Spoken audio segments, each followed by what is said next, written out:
Going a little bit back earlier in the podcast, Mike, you said that oftentimes, if there's kind of a unique product or a little bit of a tricky project, it's usually like, let's call Mike because he's going to be the consummate professional and he's going to be able to tackle it no problem.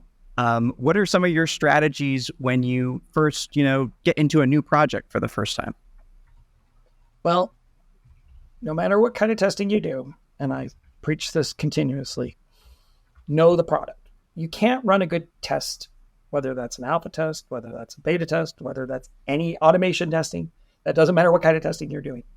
You need to have a deep understanding of the product. And when I don't know if you guys saw the other day when we mentioned that we're testing a new product for an exercise equipment. And, I just went out and bought one. It was a lot of money, but I wasn't going to test a product that I can't physically see it and use it, because that's not a commitment to the... Now, I don't do that every time, but if the customer can't provide me a product to interface with it, it makes sense from every level to know the product in depth. And when you get started on a test, I dig my hands in and I just start using it because that's who's going to be testing it. And if I don't have that experience up front and I've played with it and using it, I can't effectively test it.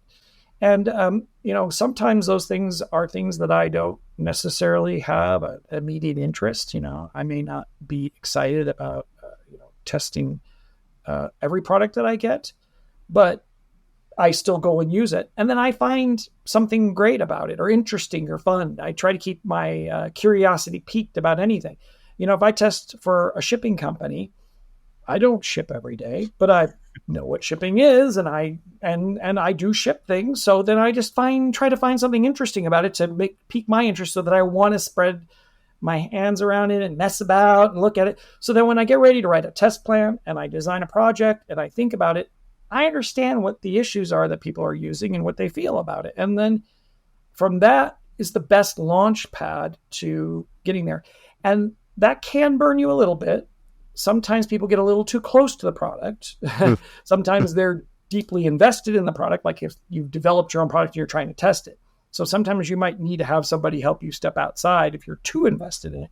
But you definitely need to understand it really well so that you can, even if you're fully invested in that deep into it, you may want to temper your things, because you have to remember not everybody's going to be that in depth with you. But your project will always be a success if you understand and embrace the product you're testing.